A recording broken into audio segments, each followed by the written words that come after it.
Hello అండి, welcome to my channel. ఇవాళ ఈజీగా తయారు చేసుకునే ఈవినింగ్ స్నాక్ రెసిపీ మరమరాల మిక్స్చర్ని ఎలా చేయాలో చూసేద్దాము. దీన్ని మురి మిక్స్చర్ అని కూడా అంటారు.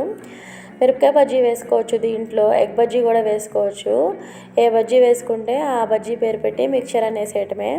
సో దీనికి కావాల్సినవి ఏంటో ఇప్పుడు క్విక్గా చూసేద్దాము.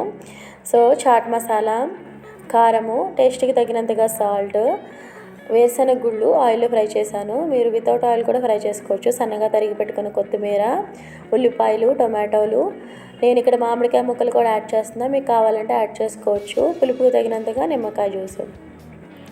మరమరాల్ని వెడల్పాటి గిన్నెలోకి తీసుకోవాలి. కలుపుకోవడానికి చాలా ఈజీగా ఉంటుంది. సో ఇప్పుడు దీంట్లోకి కావలసిన స్పైసెస్ అన్నీ యాడ్ చేసేద్దాము.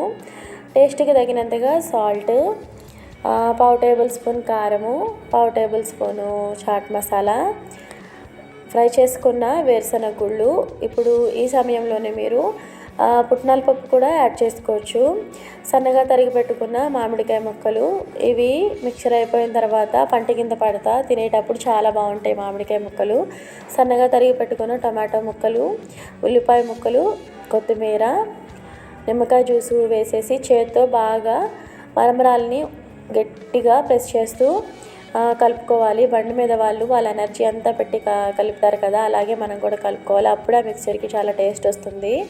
మరమరాలు మెత్తబడిపోయే వరకు బాగా కలుపుకోవాలి. చూసారు కదా, కలిపేసుకున్న తర్వాత ఇలా ఉంటుంది. బండి మీద వాళ్ళు చక్కగా పేపర్లో వేసి ఇచ్చేస్తారు కదా, కోన్ టైప్లో చేసి పేపర్ని. అలాగే పిల్లలకి ఇంట్లో ఇస్తే చాలా ఎంజాయ్ చేస్తూ తింటారు. వీడియో నచ్చితే లైక్ చేయండి, సబ్స్క్రైబ్ చేసుకోండి, షేర్ చేయండి, కామెంట్ చేయండి. Bye bye.